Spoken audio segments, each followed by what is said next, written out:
Hey, are you thinking of buying a new home? Congratulations to you. But before you put that ink on that piece of paper, that property you're buying, I want you to watch this video because I want to bring to your attention certain types of floor plans and home layouts that you must really want to avoid before you put the blue ink on that document. So in this video, I'm going to explain to you some of the worst floor plans and layouts that you need to avoid if you're thinking about buying a house. Let's dive right in.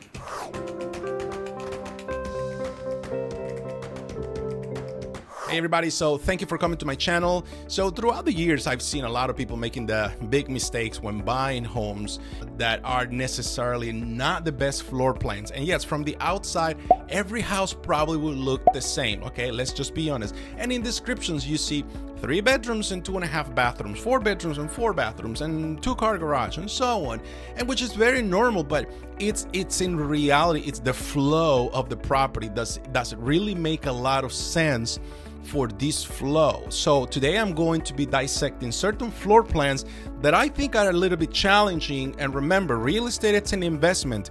If you invest in something that has some issues right now, guess what? You're gonna pay the consequences down the road. So the first floor plan layout that I don't think is the best optimal for many reasons is the split foyer. And as the name says it, it is you walk into this landing pad and then your options is stairs going up and stairs going down. Sometimes there is not a coat closet, so it doesn't really have a natural organic flow into the property. So immediately you feel like you have a wall, you have this huge wall that you hit, and then you have to make a very tough decision. Now, remember, you bring in bottles of water, how heavy it is, or you're bringing stuff from Costco in those big heavy boxes. So having to go all these steps, it really sometimes doesn't make any sense for a lot of people. So I always tell people that if within the options that we're looking into it, there is a split foyer, put that one at the bottom of the list and consider other floor plans before committing to a split foyer. For resale purposes, I think a split foyer probably kind of takes a little bit of a hit. In my opinion, is a $30,000 to $50,000 compared to a house that is not a split foyer. I'm comparing to a colonial, to a rambler, even to a split level. Those are the ones that you probably don't want to be buying because they just don't make any sense, to be honest with you. So if a split foyer is in your mind, think about it twice because you may be losing money down the road. And I'm not talking hundreds, talking thousands of dollars down the road. So we're now going to move to the next floor plan that I don't think is the best. Although it's not as bad as the split foyer, I think in a split level. On a split level property, it's also not as optimal. However, I will take personally a split level over a split foyer, in my opinion, because there is a better flow. But again, we go into the property, you come into this landing area, we hope to have a coat closet available in the foyer, and then you have more of the natural flow going into the main level where your living room, dining, and maybe the kitchen area will be on the main area, and then probably your family room, powder room, laundry, it's on the first lower level, and then there will be a second lower level. And then on top of that, you have a upstairs one, sometimes upstairs two, but traditionally it's about 4 levels. So we're talking main level, upstairs 1, lower level 1, lower level 2. Again, it's a better flow. Homes like split levels do not take a big hit when it comes to reselling purposes. But again, you have to be very mindful that it is not as desirable as other floor plans compare. In my opinion, real estate experience, the best layout, not always the case, it is the colonial. But however, not every colonial home out there has the same thing. What is a definition of colonial?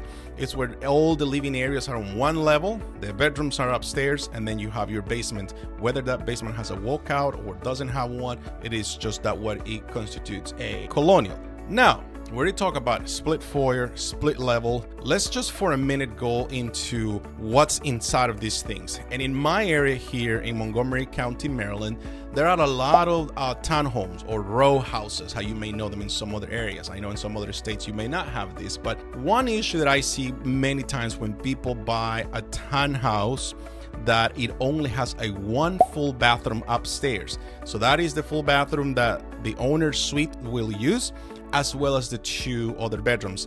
Traditionally around this area, you have 3 bedrooms upstairs. This is more like colonial, but only a 1 full bathroom. That is always a little bit of a challenge, especially when you have family, little kids. In the mornings, everybody's trying to use the only full bathroom that is upstairs. Yes, somebody can maybe go to the powder room on the main level, or if there is a basement, you can use the full bathroom in the basement, but it's an inconvenience. Homes like townhomes like this with only one full bathroom upstairs tend to actually sit longer on the market when they are for sale, because as I said, it's not the most optimal. Even if the person moving into the property will be a single person or just a couple, think about a resale value of a property. Just think about those things, right? It's just like you most likely be losing $20,000 to $30,000 in this. I have seen homes with one full bathroom upstairs kind of sitting on the market longer than other houses. So you really have to be very careful when it comes to these type of properties, because it's definitely not the best layout. Another layout, it is more traditional. People tend to like it more, but over the split foyer, but I also don't think is the best. It is the Cape Cod. Okay, on a traditional Cape Cod property, you have 1 or 2 bedrooms upstairs. Sometimes you have a full bathroom, and then you have downstairs and on the main level you probably will have another 2 bedrooms and a full bathroom. That layout, it's a little bit better, but here's the challenge. If you have a family, if you have younger kids, and you have more than one, you have 2, 3 kids, it really becomes a little bit of a challenge sometimes, because you only have 2 bedrooms upstairs and you're gonna have other 2 on the main level, 1 bathroom on each level.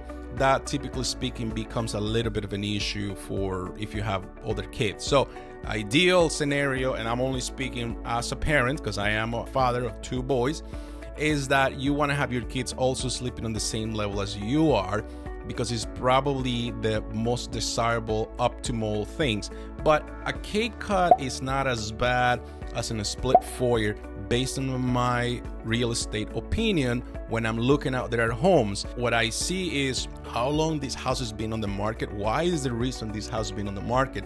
So if you are a buyer, I want you to be asking those questions. Hey, why is this split foyer has been sitting on the market so long? Or why this townhouse or row house with 1 full bathroom upstairs hasn't sold in this kind of hot market, right? Hint, hint, hint. Now you know what I'm trying to tell you here. So very important to understand these things. So now we're going to move to the next floor plan layout. So the very next one is what I consider a contemporary home. Those homes, they are not built, a lot of them. They're normally in like small clusters of homes because it's not for everybody. But there are certain models or contemporary homes that I notice are very difficult to sell. And this is the one where you have 3 levels, okay? Nothing wrong with that, 3 levels, good size. There's not split foyer. You walk into the main level, and then you have the owner's bedroom on the main level. Great, awesome. This is good for the long run. But then the kids' bedrooms are upstairs, and sometimes there are 2 bedrooms upstairs in this type of contemporary with a full bathroom. So what is the problem of that? You see, now you getting the problem is like you're gonna be sleeping on 1 level, and your kids, if you have kids and you wish to have kids, are gonna be sleeping on the 2nd level. So that's not optimal. So that is not really optimal, and in reality, it is a huge negative to someone that is looking to buy a house with these things. Now, you may say, Robert, I'm a single person, just gonna be moving there just by myself. I don't care about kids because I don't have kids. I don't care where the other bedrooms are. I get it. You're more than welcome to buy it. I'm not saying don't buy it. But just keep in mind when the time comes for you to sell your piece of real estate, because real estate is an investment, that your investment may not give you the return that you expected. That's the issue right here. So I need you to pay attention to those things. And typically speaking, what I will do is I will go 2-3 years back in time, look in the subdivision, how many of these type of homes have sold, and what are the, how long did it take to sell, why this house didn't sell that well. And I look at all these things, and always it has to do with the floor plan. Remember, real estate is based on location, but at the same time, floor plans, schools, size of the house, size of the lot, the upgrades. So a lot of those things to take in consideration. So if a contemporary is what you like, but the contemporary only has 2 bedrooms upstairs and the main bedroom is on the main level, I will probably say just really pay attention to those things. And I'll give you a bonus. This will be my very last thing, and this is not necessarily a floor plan. This is more of a lot. This is a lot situation that a lot of people keep asking me. The following question is, Robert, I saw this house that it's beautiful inside, but it sits on a double yellow line. There's really not a lot of traffic, but there is definitely sits on a double yellow line. Should I be concerned to buy this property? Or should I buy a house that is more on the inside into the neighborhood, maybe at the beginning of the cul-de-sac or at the end of the cul-de-sac? Which one will give me the best return and investment? Here is my thing. When you're buying a new construction home and you go to the builder and you're touring the lots with the builder, they say this is lot 1, 2, 3, 4, 5 of Main Street. Then you go to the court, right? And in the court, you immediately will notice a $30,000 to $50,000 premium for a cul-de-sac lot. That it is true. If you buy a house that is on a busy road, you're taking a $30,000 to $50,000 hit on the value versus a house that is more in a cul-de-sac situation. So I prefer cul-de-sac because there's more privacy, there's more security, there is less vehicles that are going to be driving by. It's a dead-end property, road. So definitely makes a lot of sense as an investment for down the road. A lot of my clients that have sold homes on cul-de-sac or at the end of the street actually have done better than those that are on the busy road. And that is the bonus for today. Please do me a huge favor. If you see some value in these type of videos, hit that like button, the thumbs up. That really helps me a lot. And if you like this kind of content and you're thinking about moving or selling, buying, or just considering different options, whether it's in Maryland, DC, or Virginia, subscribe to that button right there. And I promise I will continue to deliver weekly content so you can stay informed of what's going on in the real estate industry. Thank you very much, everybody. Have a good day. Bye-bye.